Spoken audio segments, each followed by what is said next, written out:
Good evening, Federalists and guests. We're going to go ahead and get started. My name is Catherine Slavinsky. I serve as the chapter president here at Michigan Law. And on behalf of our chapter, welcome to the 44th Annual National Student Symposium.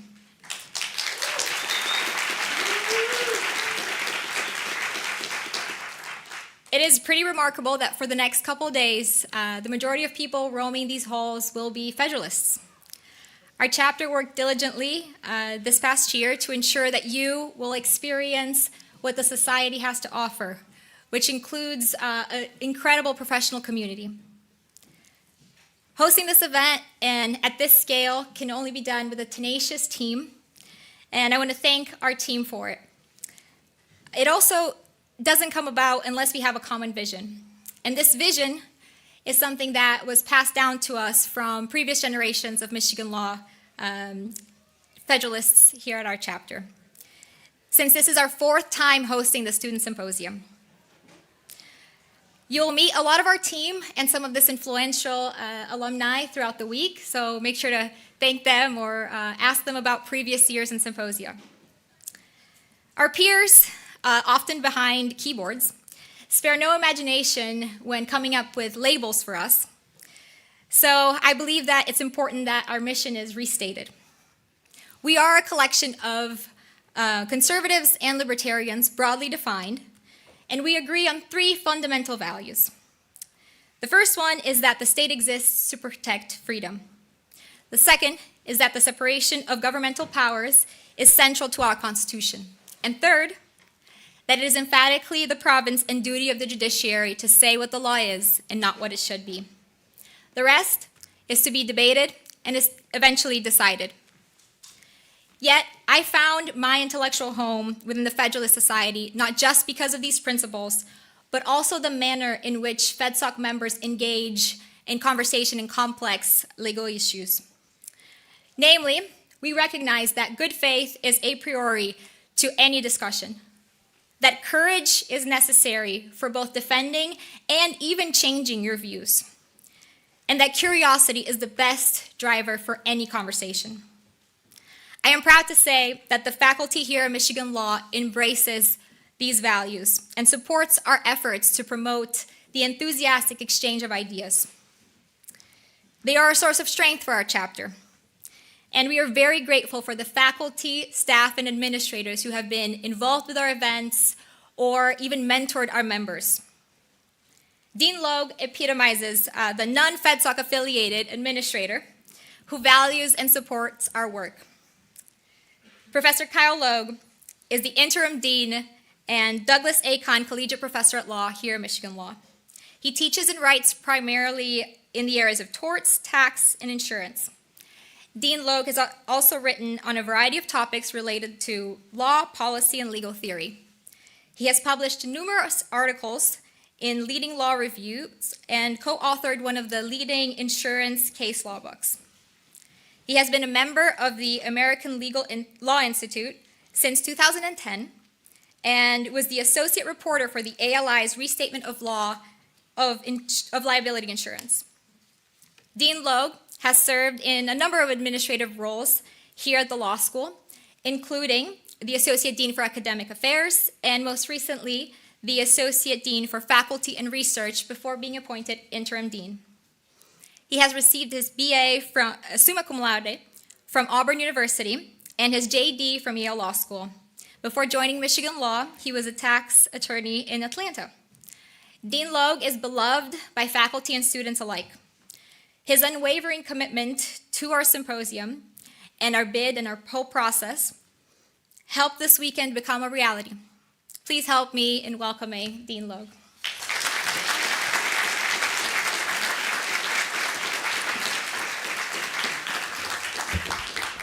Thank you so much, Catherine, for that introduction. It is my great pleasure to welcome you all here to the University of Michigan Law School for what promises to be a deeply enriching symposium. The theme of the event, as I was told, the role of Congress in administrative state, I'm now seeing reviving the impetuous vortex, which I really like. This theme confronts one of the most pressing and complex sets of questions in modern American governance. As the courts increase their scrutiny and cut back on the discretion of administrative agencies, How Congress wields or elects not to wield its powers of oversight, legislation, and guidance will profoundly shape the legal landscape of our country. In this symposium, we will hear vigorous discussion, debate even, of whether the civil service should be seen more as a source of unaccountable and obstructive power, or as a source of impartial and consistent expertise, or maybe a sum of both.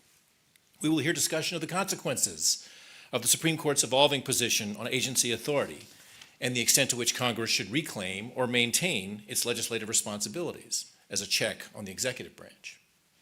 We will hear discussion of proposals for regulatory reform, debates over presidential power, and ideas for changes to the judiciary itself, all with an eye toward preserving or perhaps optimizing the separation of powers. By addressing these intertwined issues, your conversations will help to clarify and highlight Congress's evolving role in guiding and constraining the administrative state and the executive. These pivotal debates, of course, find fertile ground within law schools, and the University of Michigan Law School is no exception. The mission of all law schools is not simply to convey the technical elements of the law. As every student here knows, legal educators aspire to illuminate law's broader moral and social dimensions. So today we gather united in our mutual commitment to the open and robust exchange of ideas, a tradition that forms the cornerstone both of legal education and of our democracy. And it's a tradition that has long been alive and well here at Michigan. The students will have heard this many times from me since I've been interim dean. One of our central goals here is to create an environment in which ideas, even controversial ones, can be freely discussed and debated with civility, professionalism, and mutual respect. I am proud to say that these values are embodied in our student chapter of the Federalist Society, which was founded in 1985 by three 1Ls. Speakers that year included Chairman of the Civil Rights Commission, Clarence Pendleton, Professor Raoul Berger, and then law professor Antonin Scalia.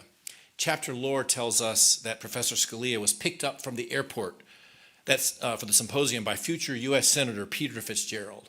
I'm also told that Scalia, while here, sampled a classic Ann Arbor Bar's rendition of New York pizza. I'm told that he scoffed at it. I wish I had the exact words, but those are lost to the sands of time. As you may not know, this is not FedSoc students' first symposium here. We did it back in 1989, before I was here, when the symposium title was Property, the Founding, the Welfare State, and Beyond. Then we hosted again in 2008, when I was here, when the symposium was entitled The People and the Courts. And we would have hosted in 2020 had COVID not intervened and canceled the event. Again, we are very proud of our FedSoc student chapter. In 2024, it was recognized with the Alexander Hamilton Award for Most Improved Chapter, and was a finalist in 3 other award categories, including the James Madison Award for Chapter of the Year. Our FedSoc chapter regularly hosts events, discussions, and debates that encourage students to critically engage with the great legal questions of our time. And honestly, the Federalist Society chapter here is considered by many faculty to be the best source of that kind of critical engagement within the law school community. By fostering a culture of open dialogue, the chapter encourages students to explore beyond their comfort zones and to engage substantively with ideas that may challenge their own. This willingness to engage with differing opinions builds a foundation for effective advocacy and leadership, qualities that are essential for future legal professionals. So give me a minute here just to recognize, again, some people who are in the leadership of the FedSoc chapter, just so we can recognize them with applause. Wait until the end, if you don't mind. Of course, President Catherine Slavinsky, Vice President Ryan Carmody, Treasurer Zachary English, and then symposium co-directors Caleb Chadwell and J.J. Marshall. Please join me in thanking these amazing law students and their colleagues in their leadership and dedication in ensuring this event would be the best it could possibly be.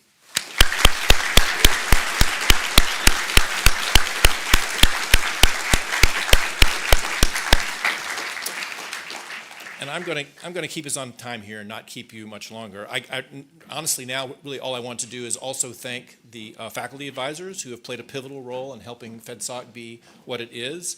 I see Professor Chris Walker is here up front. Chris is obviously instrumental to the success of this endeavor. And Professors Dan Crane and Adam Pritchard I don't see, but they're also advisors, and we want to thank all 3 of them.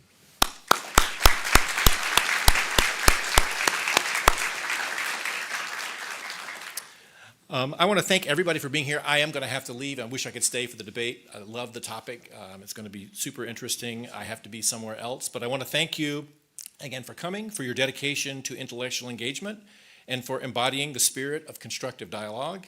Here at Michigan Law, today and always, our doors are open and our minds are too. Welcome to Ann Arbor. Has anyone else said go blue yet? Go blue.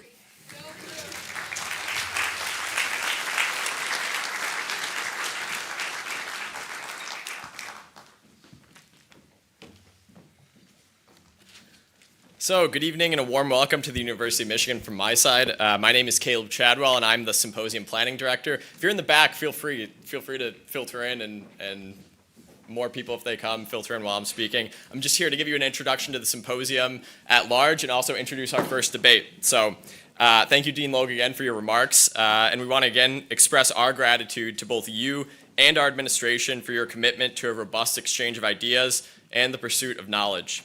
This institution daily proves that collegiality and excellence are not mutually exclusive. I want to start off by also acknowledging that an event of this magnitude simply does not happen without long nights and countless hours of effort. Let's start by giving a hand to the entire 60-plus person symposium team who made this happen.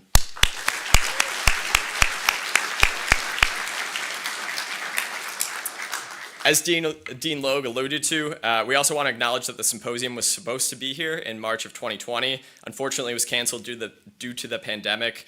We truly do stand on the shoulders of the previous generation of the Michigan Law Federalist Society, particularly Kelly Macher and Adam Steinhilber, who I should note you have the opportunity to hear from tomorrow on our lunch panels. So if you see them, thank them as well.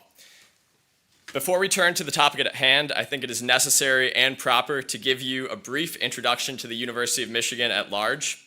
To my right, out across State Street, stands the functional center of campus, the beautiful Michigan Union, constructed in 1917. It was designed by architect Irving Pond, who as a student in 1879 scored the very first touchdown in Michigan football history. Above the entrance to this building stand two sculptures which capture the ethos of this university, the student and the athlete. They symbolize the importance of both study and recreation, work and play, and one's educational experience. We believe this symposium fully encapsulates this ideal. Over the course of these days, we will have over 10 hours of programming in this room, giving you the opportunity to hear from many of our nation's top judges and scholars. Complementing this, we will have a robust weekend of network and socializing, culminating in a banquet at the largest stadium in the Western world. We encourage you to fully embrace a balanced mindset of the student and athlete while here. Come ready to engage with the panels and debates, ask informed questions, but please, please, please also do not neglect to get to know each other and make new friends or revive old connections.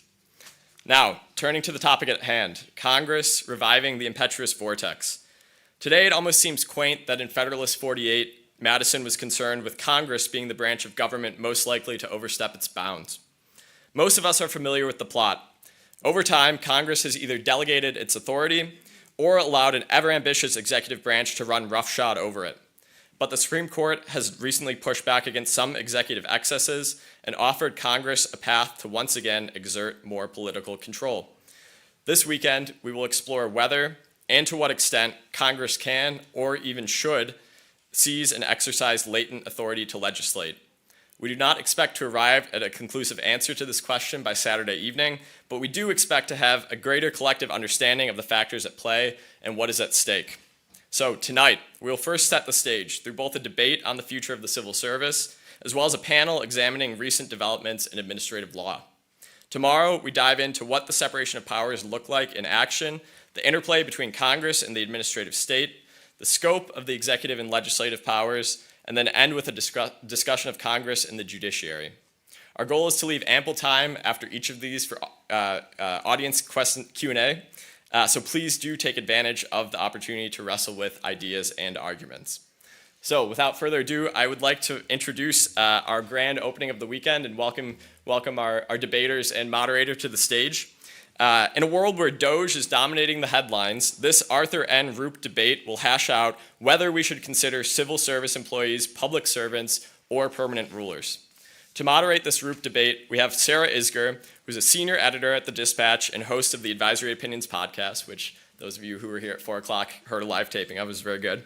She served in the DOJ as the director of the Office of Public Affairs and senior counsel to the Deputy Attorney General during the Russia investigation.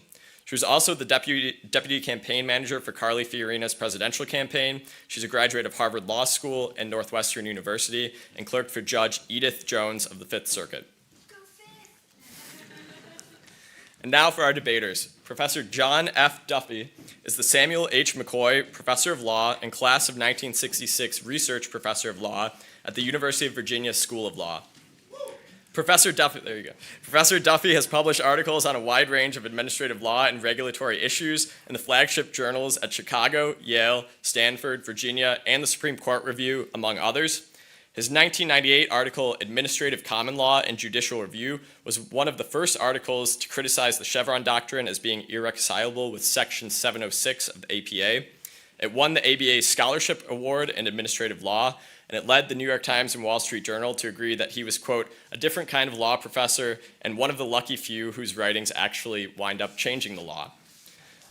Duffy clerked on the D.C. Circuit for Judge Stephen Williams and on the Supreme Court for Justice Antonin Scalia.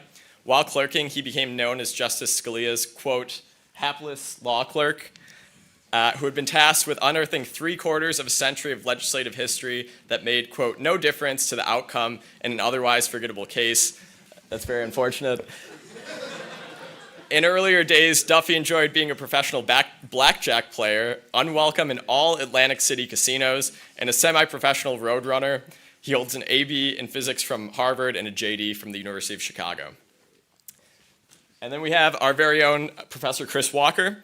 Walker's publications have appeared in the flagship law reviews here at Michigan, California, and Stanford, among others.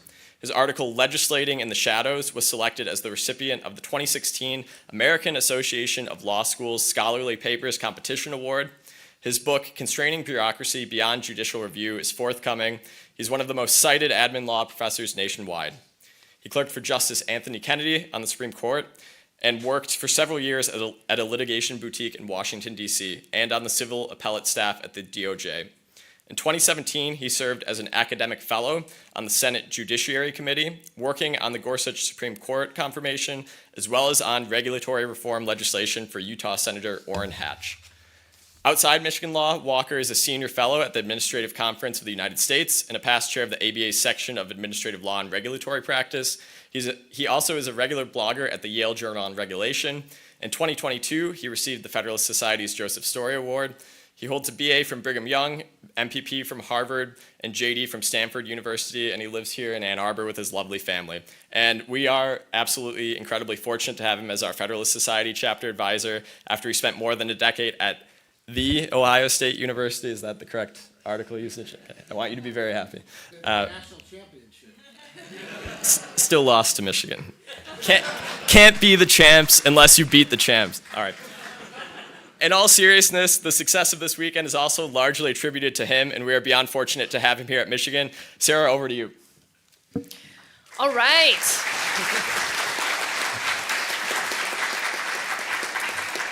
I feel like we need that opening music from Hamilton about the cabinet room debates because they told me they sat me in the middle in case this thing gets physical.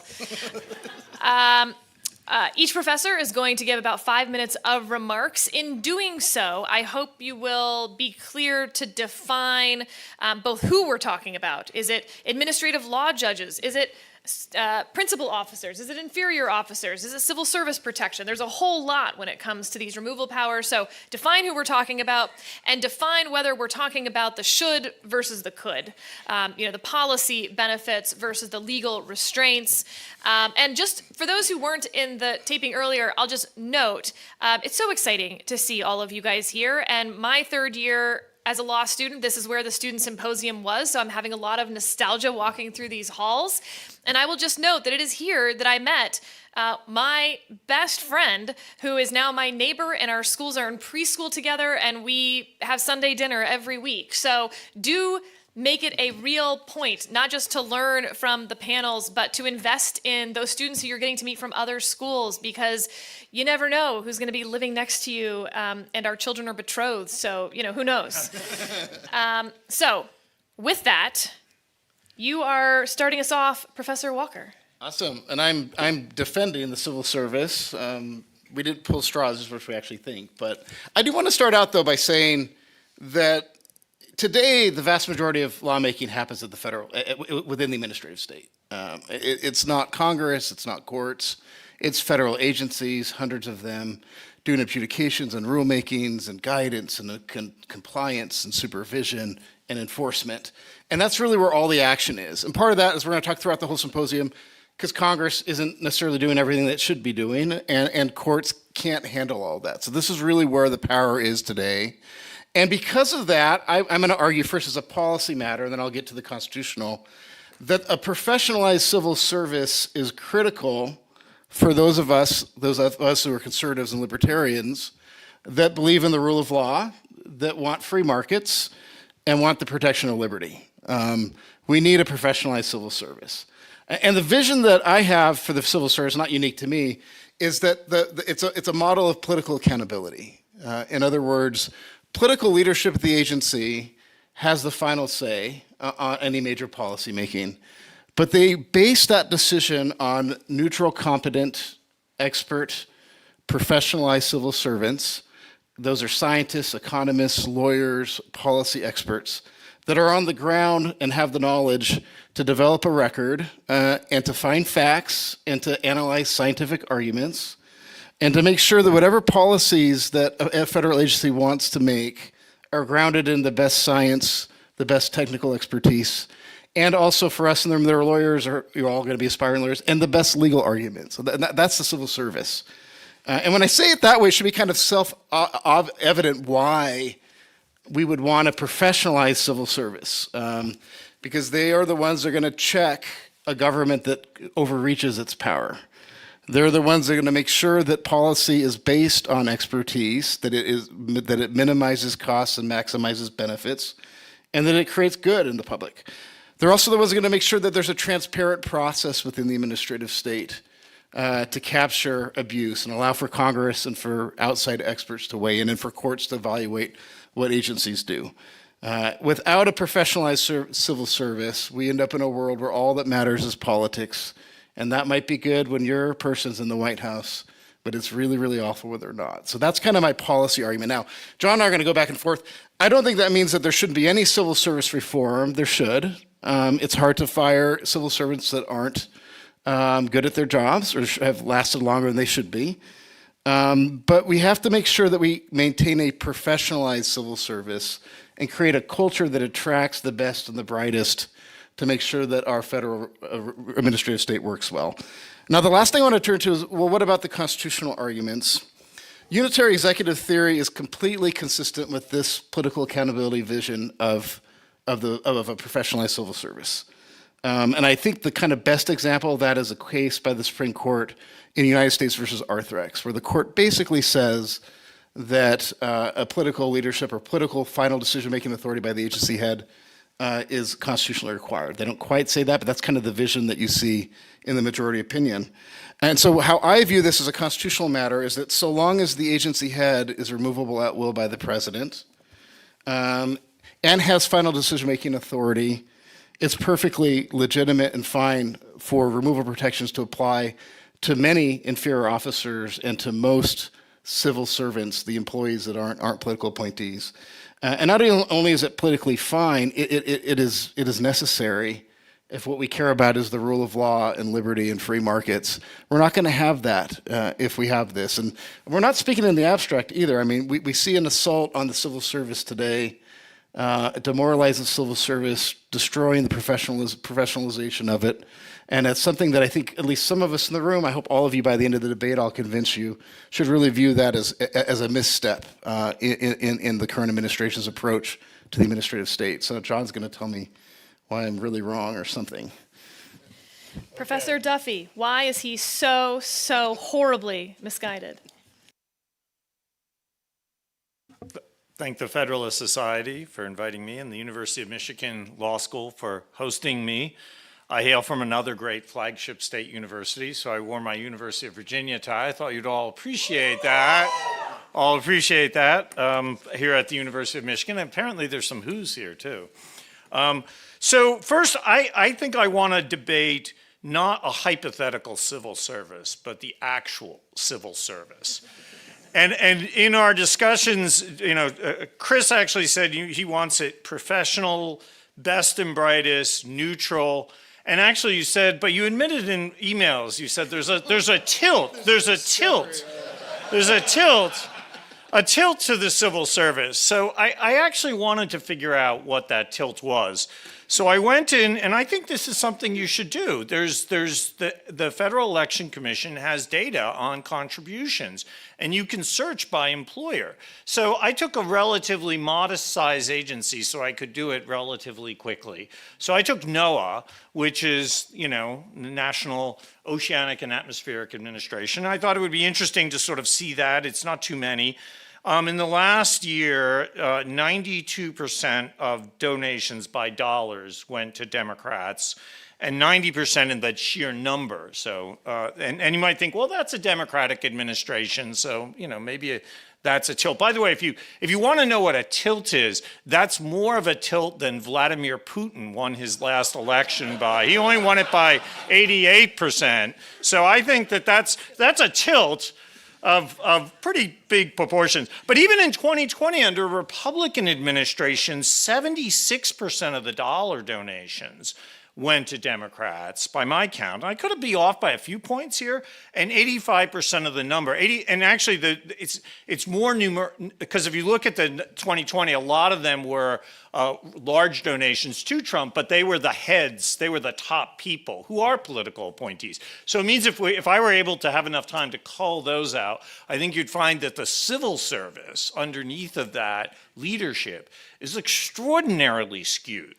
In one way. And that, I think, is really ultimately terrible because it loses confidence of the American people in both the adjudicatory functions and the policymaking functions. It's true that you said that it would be great to have these neutral experts. And in theory, like I've read all the progressive theorists who came up with this. And they had this idea of a neutral agency that would really be led by science. There was even a progressive theorist who was kind of influential before he left academics. He talked about the science of administration, which we're both administrative law professors, so we actually like that idea. And I'm from science. I like that idea. This professor was named Woodrow Wilson. He left the academy, did some other stuff. But I think he had, I think the aspiration is nice.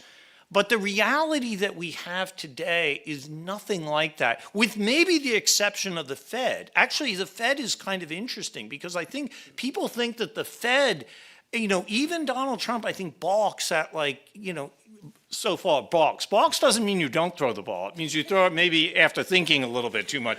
But balks a little bit about interfering with the Fed because I think there's some plausibility in our modern age to the idea that there's some economic science. It's embryonic, to be sure. It's still developing. But in many of these agencies, I think the imbalance is really, really destructive of any claim to neutrality or best and brightest. And we see this, by the way, and this is something that for academics you see all the time. It turns out that academic institutions, high-level academic institutions like the University of Michigan, always say they're hiring the best and brightest. But somehow it turns out that if you're 90-10, like I think Virginia is, you're called a conservative law school with good cause, because there's schools like Georgetown that has 80 people on their faculty or something like that, and there's one or two people who could plausibly be called conservatives. So it is kind of interesting that these crucial institutions in our society that are supposed to be meritocratic have become wildly imbalanced. I think that is a big challenge to our society, not just to the administrative state, but I think to other institutions like the media and like higher education as well. I think that's a really big problem. Now, I do want to talk about adjudication a little bit, because I know that you mentioned Arthrex. But it's actually interesting. I used to think I'm sort of the converted person here, so I'm more radical, right? Once you get to be a convert, you're more radical. I used to think that the argument that at least for adjudicators, it made sense for them to have a lot of tenure protection. I'm now doubtful. One thing that I think is very interesting is that Almost all states have some form of judicial elections. Michigan actually has an interesting system that people actually refer to as the Michigan system. So it has a mixture of sort of partisan and nonpartisan, but there's definitely elections. In fact, I know there's a judge here, I won't call her out by name, but who used to sit on the Michigan Supreme Court, and I'm pretty sure had to go through an election. She's now a federal judge, so she doesn't have to worry about that for the rest of her life. But I think that is important because it shows, and in fact, there's a recent example of Judge Aaron Persky, who is kind of famous, California judge, who sentenced, this is just hard to say, a rapist to 6 months. And it outraged the citizenry of California. And his recall election was led by a Stanford law professor at your alma mater. And I think that was very controversial, but that shows that even in core functions of adjudication, it is consistent, deeply consistent with our traditions to have some sort of democratic check so that the adjudicators reflect the values of the society that is installing them. And I think that's why, weirdly, I think that's why there's so much push to defend the civil service right now. There's no other institution in our society that's, in our government, exclude universities, but in our government that's like 90-10, except for the civil service. You can't get that kind of a tilt in other major institutions. But even if it, and so there's also this problem of long tenure, even if even if there weren't a political dimension to this. So imagine, I always think when teaching administrative law and looking at Article 2, it's always interesting to try to find something that is analogous in Article 3. So one good thing, and that's relevant to many law students here, many of you might be applying to clerk, right? And you can imagine if the clerks were civil servants who were hired by justices who were long gone or long dead. And they still were there, so that, Justice Thomas would have to have some law clerks picked by Thurgood Marshall, or that Amy Coney Barrett would have to have Ginsburg law clerks. I think that you could say that that's perfectly constitutional, but I'm just not sure that's a good thing. I'm not sure it's good. I also think that, having those strong tenure protections can really hamstring the ability of the person to do their work in the way they want to do their work. And of course, with law clerks, the Article 3 courts pick their own clerks. It's a very personal relationship. And those are employees. It is meritocratic, though, I think. It's very clearly meritocratic. Although, and in fact, I think good judges, really good judges, aren't afraid to pick people of the other side. They do try to strive for a mix. When I was clerking for Justice Scalia, I am confident that there was at least 2 registered Democrats, because I was one of them. Believe it or not, like I have moderated, or the political things have gone the other way. But so it was half his law clerks were registered Democrats. And I think he did that because he wasn't scared of that. But I think he wanted to not have 90% one way or the other way. So I think that's important. Arthur X points, I think, to less civil service protections, not more civil service protections, because the fact of the matter is, and this is, the Arthur X case arose out of the Patent Office, and I teach patent law. I'm one of the rare people who teach you, whose ad law and the field of regulation I especially follow is intellectual property, especially the patent system, but also copyrights and trademarks. And the number of cases is in the hundreds, easily, per year, hundreds, and there's only one person who's appointed by the president with the advice and consent of the Senate, and that's the director of the Patent and Trademark Office. And that person has to, in theory, review all these decisions. It's impossible as a pragmatic matter. So that person really needs to have trust in those adjudicators. He or she has to have really good trust that they're applying the same policy that he would or she would in the absence. Finally, I think it's interesting. I always have thought it's a hard hypothetical. There's a due process issue here. And I think we should talk about that. Maybe we can talk about it in the question and answer. But I always wondered I think it's unconstitutional if the president calls up an adjudicator and says, you must rule in X way. And there's two reasons for that. First, there's the Morgan versus United States case, which says a basic due process thing, which is that he who hears, he who listens to the evidence, reads the record, that's the person who has to decide. So if the president calls up an adjudicator and says, you have to decide one way, and the adjudicator says, well, have you read the briefs? And the president says, I don't have time to read the briefs. I think that there is a constitutional problem there. But that again points to the idea that you have to have trust in your adjudicators, your civil servants, well, pardon me, your adjudicators. They may not be civil servants. You have to have trust in them that they're adjudicating the right way. And that, I think, we can have a longer discussion about that. But I think that the idea of trust within the executive branch. And one final thought, if Congress really wants independence and apolitical, completely meritocratic system, there are a bunch of adjudicators who are available to do that work. And we already talked about them. We mentioned the courts, so they're perfectly there and, they're perfectly willing. Remember, the New Deal and progressive era theorists who built the administrative state did it because they didn't like the courts. It was sort of the Logue era. They didn't like the courts so much, so they built this. So if you want apolitical, you want meritocratic people, super bright, young law clerks to do all the grunt work and very smart judges, Article 3 courts, that's the solution. There's a lot to bite off there. So let's try to put this into a few chunks, okay? Let's start with the first chunk on the Wilsonian progressive ideal, which I think you were describing, versus the reality of what's happened, and that, if anything, the administrative state has grown to replace Congress in a lot of ways, and that is due to the idea of expertise.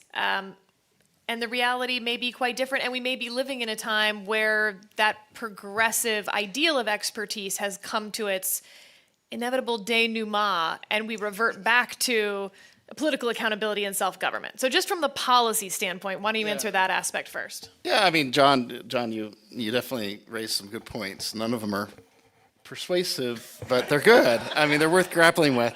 I mean, I think on the first one, on the political point, I've interviewed probably almost 1,000 agency, career civil servants over the last, 15 years as an academic. And, I don't think party affiliation matches well with merit. I mean, I do think they're hired based on merit and they take their job very seriously for the most part.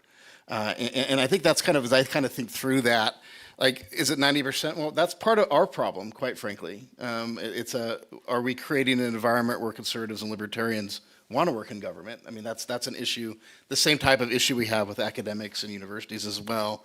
But I guess the bigger issue I have with that is like, well, what's the alternative? I mean, the alternative, I think, is have them all be politicals. And so we'd be filling up agencies with hundreds of thousands of political folks that, we'd be in a whole system of, and that just undercuts all the rule of law issues. So I can take a squishy leftist, like lefty, like center-left lawyer or economist, and kind of trust that they're going to be a better check on a Democratic president than I can on a Democrat that worked in the campaign and got the job because they worked in the campaign, and we have a spoils system. So I guess I'm just not convinced. I mean, you've flagged another debate maybe we should have of like, how do we make sure that the administrative state is more ideologically diverse? I think that's a really important debate to have.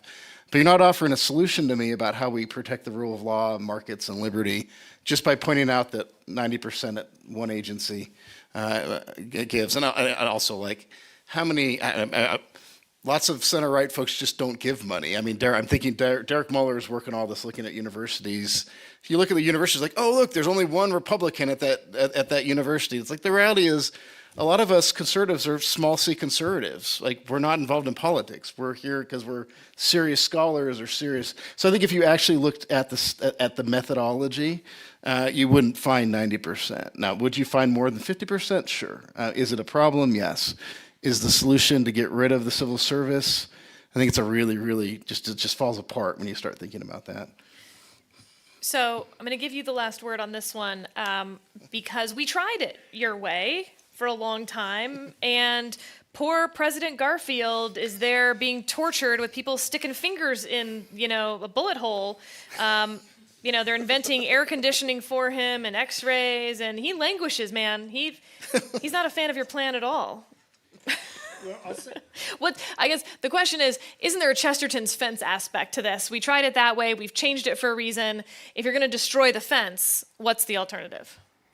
So I'll say two things. One is, one of the places where I think there's a lot of meritocracy is in OMB, which is in the Executive Office of the President, which does cost-benefit analysis, has done it since the early 1980s through multiple administrations. And there is, of course, a lot of what they're doing is bean counting. There's a bunch of economists in that try to actually put numbers on things. And I think that, we don't see, I think we see less distrust of that process than some of the more politicized agencies. The other thing, and you know that I've got a solution that I was going to get to, because I floated it in an email. But I think that there is a lot of, sort of theory behind sort of a 60-40 split. Some of the agencies at their leadership level have a political balance requirement, which is never quite balanced. It's usually 60-40, except for the Federal Election Commission, which is truly balanced, and therefore it deadlocks a lot. It's got an even number of members, and it really does require 50-50, and it deadlocks a lot, which is an issue. But many agencies have this 60-40 rule, which is very old. That no more than no more 3 of 5 can be of the same political party. And I think the people who put that in had some wisdom, but they forgot about the whole agency. When they wrote those statutes, they thought about the agency, meaning just the 5 people. And they didn't think of the agency being this immense set of bureaucrats who really wield a tremendous amount of power. So if we had a 60-40 bureaucracy, I think, and then it shifted every election when the political winds change.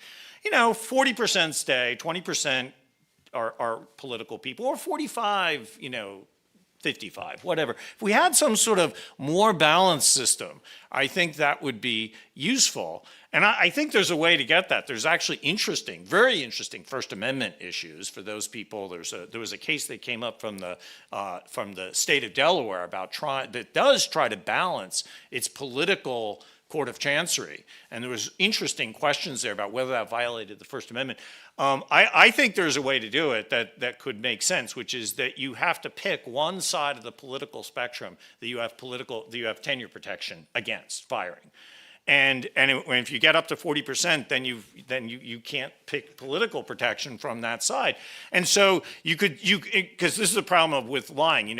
If you say, and I've had even colleagues say to me that they're a conservative. I had one, and I'm like, well, wait a minute, aren't you like an exclusive Democratic donor? It's like, oh yeah, because I'm intelligent. I had a colleague who said, a lot of people in our faculty, or most of our faculty is conservative. I said, well, how many people do you think voted for George W. Bush? And she said, well, not very many, because they're intelligent.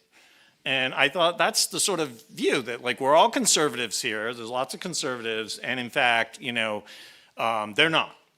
And I think you got to sort of get people to reveal their actual preferences. So what you say is, okay, you're a conservative, you need protection against being fired from the Democrats. You can get that protection. Only 40% in the agency could get that protection, and the other 40% could get that. And there'd be some degree of balance, just like there is for the heads of the multi-member commissions. Maybe that kind of hypothetical system would work. I'd love to talk to you about that, about some theoretical way in which we could have a radically different civil service that would be maybe more professional, more balanced, and less slanted. Tilted. I want to make sure we have enough time to spend on administrative law judges, but since he is asking for you to respond. Well, I don't want to respond to that because I think it's an idea that maybe you'd have to. I don't like it, but I did want to respond. But I wanted to respond to your broader vision, and I think the whole unelected bureaucrats line is really tired. I mean, we don't live in an administrative state where unelected career civil servants are making major decisions that aren't reviewed by political leadership. And if we are, show me some really examples of that. We live in a world of presidential administration where the agency heads are making the final decisions when it matters. And I think that's what Arthrex is all about. The court in Arthrex had a fork in the road, and they could have said, We're going to remove the tenure protections for administrative patent judges, these administrative judges that we're going to get to in a second.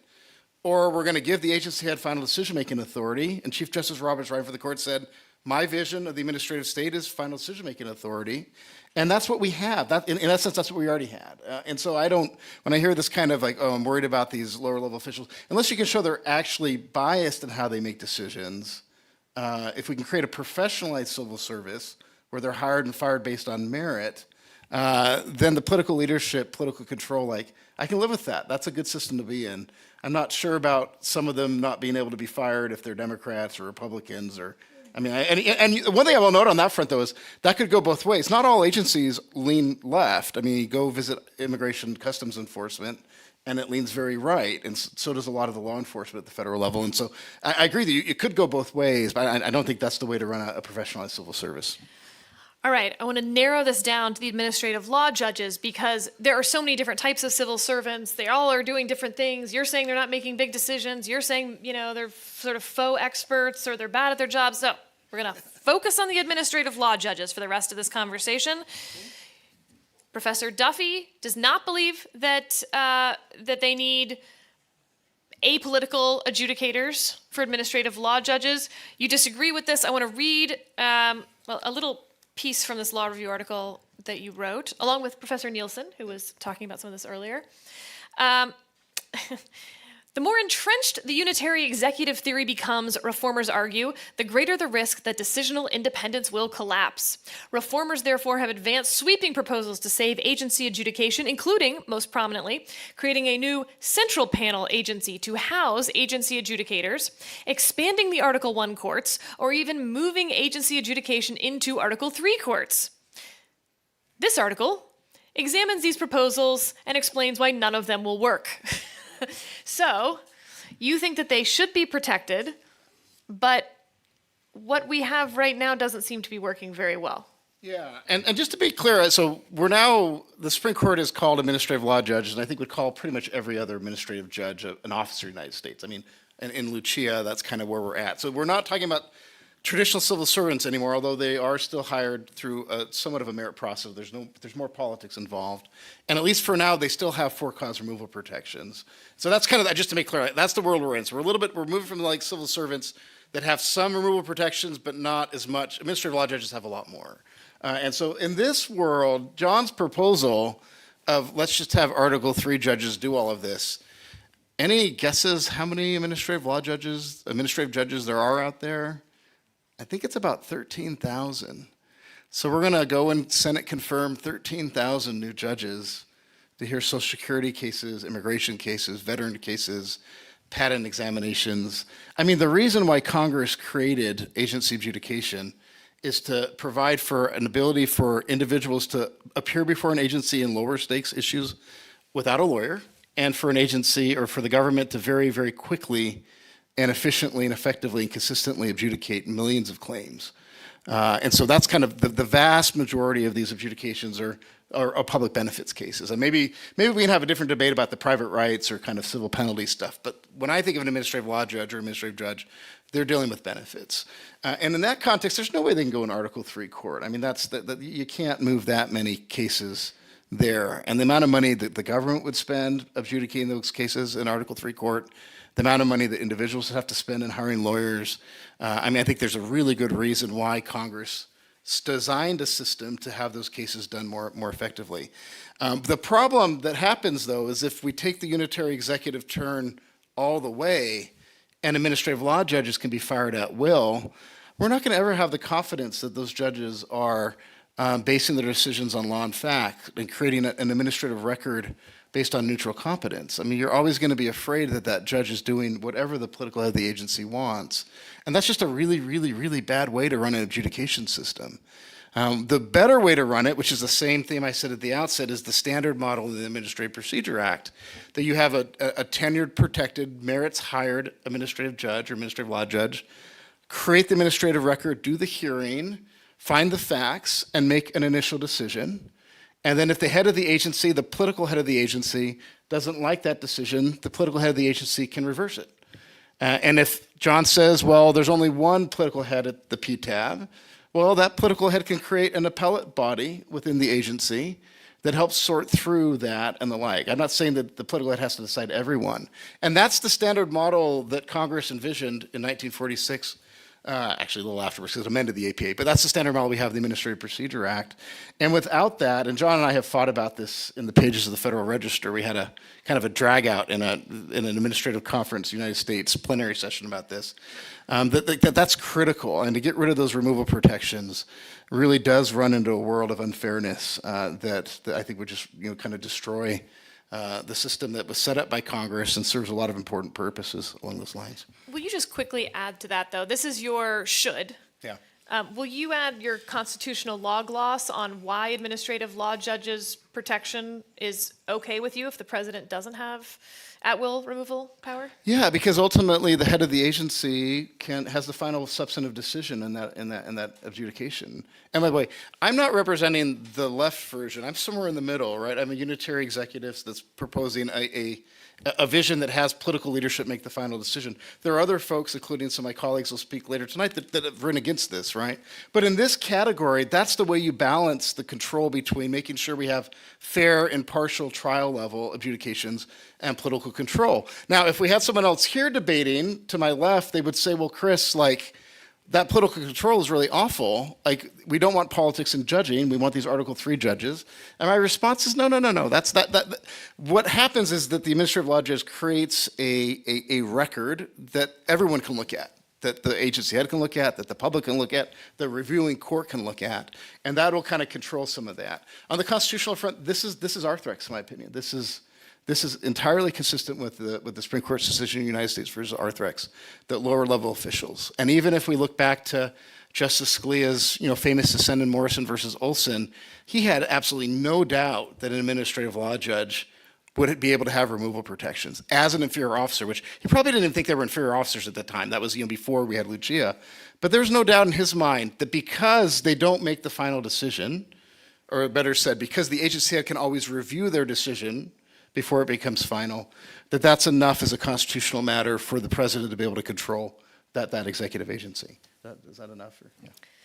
Okay, I need you to answer the should and the constitutional question. So the one thing, there are three things I think that are interesting here. First of all, I think it's true in the states that there's a lot more democratic check on the lower level judges often than on the higher level judges, that a lot of the lower level judges are elected. In some states, do more insulation of their higher level judges.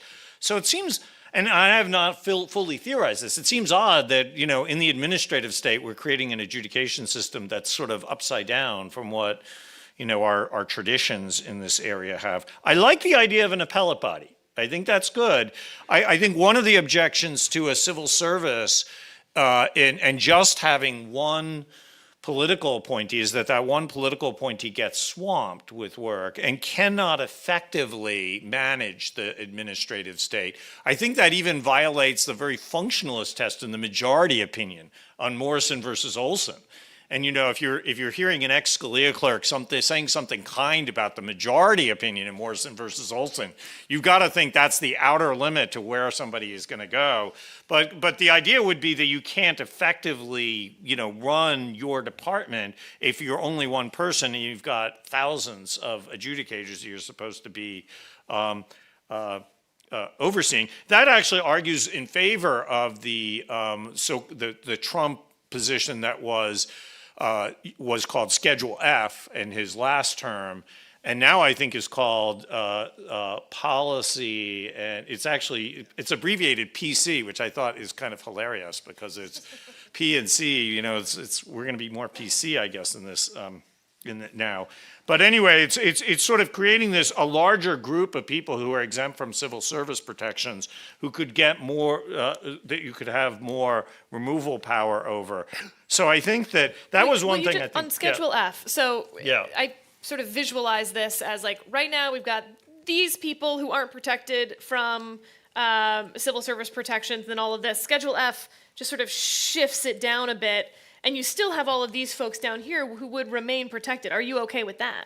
So I think that, you certainly don't need to have you can have civil service protections for the people who run the boiler in the Justice Department main building, as long as the Justice Department main building continues to be owned by the federal government. For those of you who are readers of the Washington Post, there was some uncertainty about that the other day. And is that because you think Congress has the constitutional authority to place limits on the president's removal power? That's actually interesting, because you talked about the policy issue and how we don't like the spoil system. If that's really true, the executive can create a system of tenure protection inside the executive branch.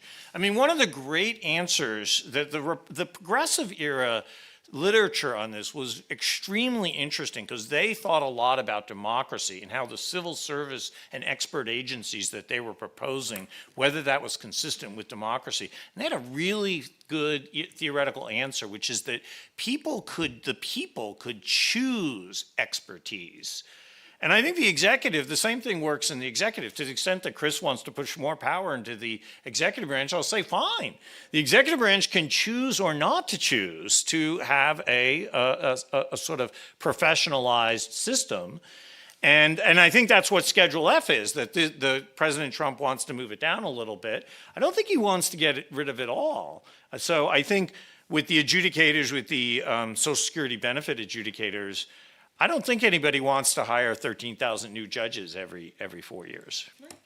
Okay, I want to leave enough time for questions. So you can say what you want, but I want both of you to answer the question that I just asked and felt like I did not get an answer to, which is, according to your theories, what power does Congress have to limit the president's removal authority? Not the should, only the power of Congress. But go ahead and then answer that. That's what I was going to say. Oh, goody. So as I started out at the very beginning, we're going to get back to Congress has given the administrative state a ton of power to control lawmaking, to do regulatory activities.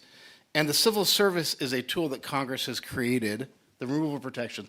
And when I say not just removal protections, hiring based on merit and firing based on merit, is a tool they've done to rein it in, to make sure that we don't have some president come in that doesn't respect norms, traditions, science, facts, law, reality, and that we have like this kind of check within the executive branch. So I think it's perfectly, and hopefully that's really clear, perfectly constitutionally appropriate for Congress to come in when it comes to most civil servants and a lot of inferior officers to have that. In fact, I think as a policy matter, it's necessary. Otherwise, we've given so much power to the administrative state.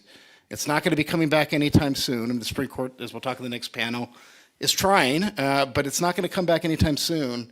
And if what you care about is liberty, rule of law, and free markets, you need to let Congress allow those checks in the process to make sure that a political executive branch doesn't just run us over.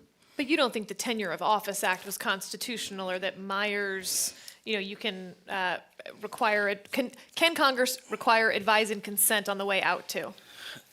I'm not disputing Myers. I'm not talking about political leadership. Okay. I mean, we could have a whole other conversation about that, but I'm really much more focused on lower level inferior officers in the civil service, the employees.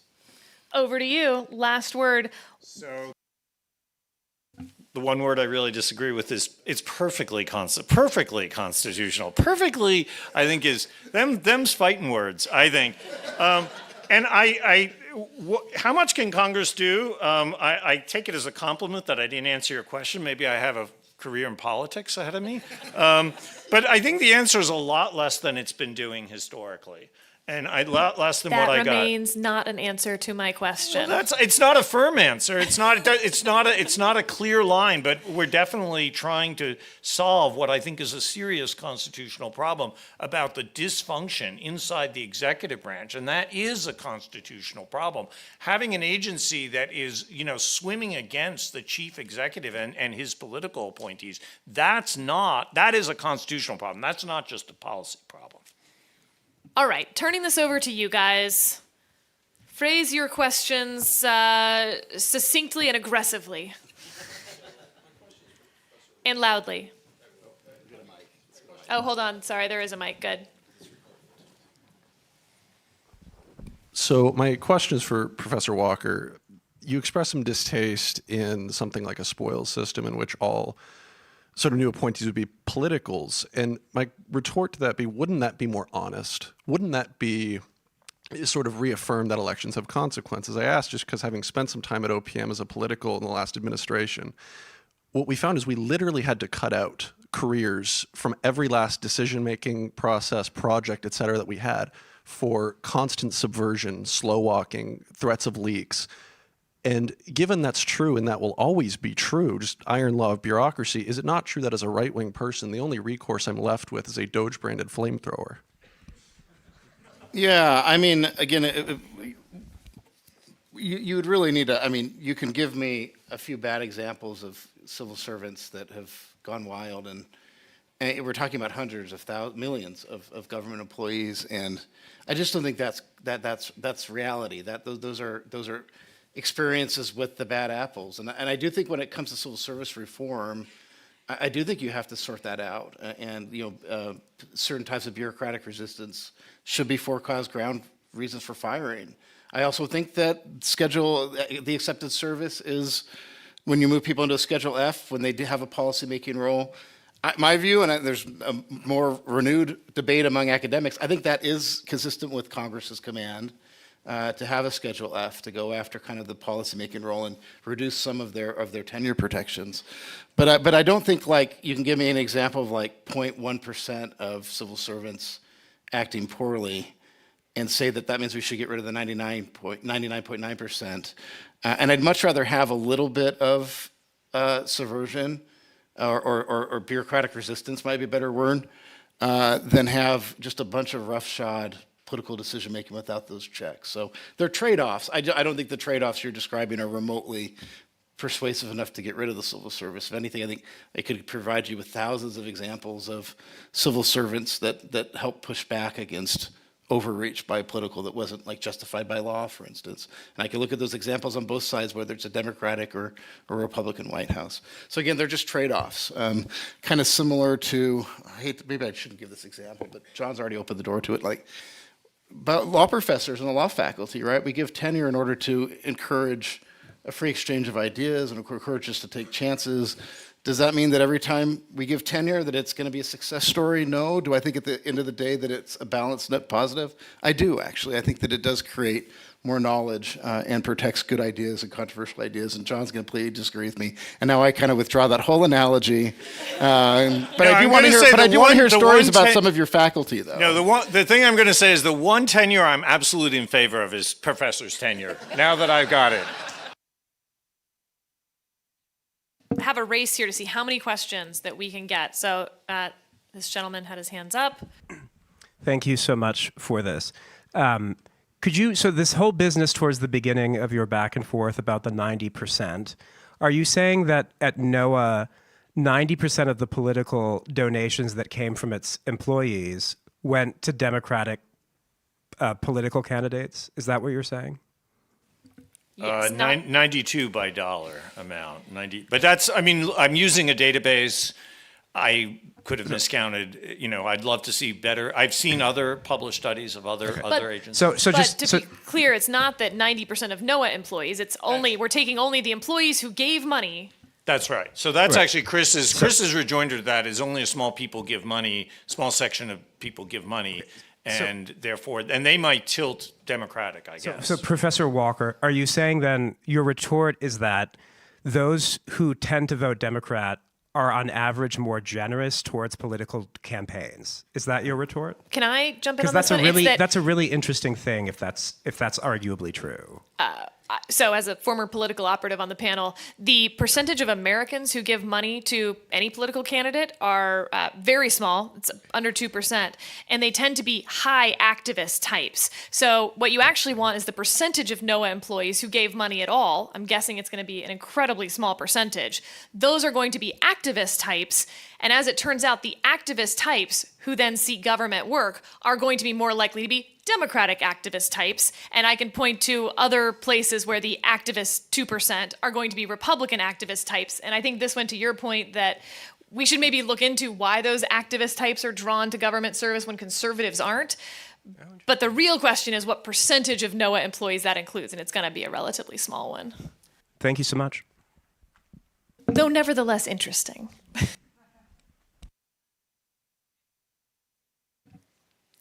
Can we go to the front row here? Sorry. Yeah, hold on, we've got a mic.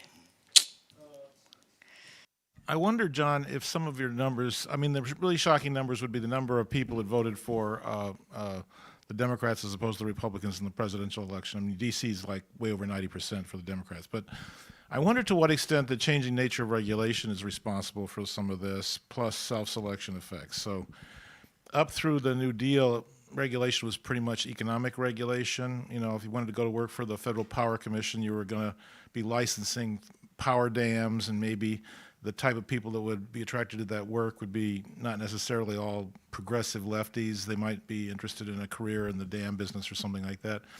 But once we get, you know, the Civil Rights Acts passed, the Environmental Acts passed, and so on and so forth, you've got a whole different type of regulation. Who's going to be attracted to work for the EPA? I mean, it's going to be people that are sort of interested in protecting nature and the environment and so forth. A good example is the Interior Department. You know, the Interior Department, the Fish and Wildlife Division of the Interior Department used to be focused on, you know, increasing yields of fish in streams so that people could catch them. Now they are supposed to enforce the Endangered Species Act, you know, and who's going to go to work for the Fish and Wildlife Service once they're in charge of administering the Endangered Species Act? It's going to be a bunch of progressives that are interested in saving species and so forth. So maybe some of this tilt that we see is a function of the type of laws that were passed starting in the 60s that were oriented to different types of externality problems or had different idealistic valences rather than the economic regulation that preceded it. I agree with you, but I do think that actually, if you take Professor Walker's view, you should want to have some balance in the agency. You should want to have some people who say, yes, maybe Congress has passed this Endangered Species Act, but let's not go overboard. You want that voice in the machine. You don't want a ghost in the machine only in the Republican administrations and people fighting the regulations when the Republican administration says this is too far. You want people in the Democratic administration saying this is too far too. And our civil service, our meritocratic civil service, supposedly, it might have this huge bias, and we have to confront how to deal with that. Isn't that an argument that Congress, though, should be doing that? They should be the ones changing the regulations. They should be the ones changing the civil service protection if they think it's a problem, since they're the politically accountable ones that are supposed to be responding to this problem? Not if the civil service protections are hamstringing the effectiveness of the executive branch. My man here in the blue tie, yeah, that guy. Is that a UVA tie? He does. Is this a plant, John? Awesome. Thank you guys so very much for all of this. I have a question for Professor Walker about merit. Are you from Texas? I'm from Virginia. Oh, it was a plant. Okay. Sorry. So let me start over. I forgot where I was. So I am a recovering economist. I look forward to being a recovering lawyer. And so I have a question about the merits that you talk about, because as an economist, you know, I guess the merit would be we do time series forecast really, really well. The problem there is, like Professor Duffy, I can choose to miscount my data. I mean, maybe it's 92%, who knows?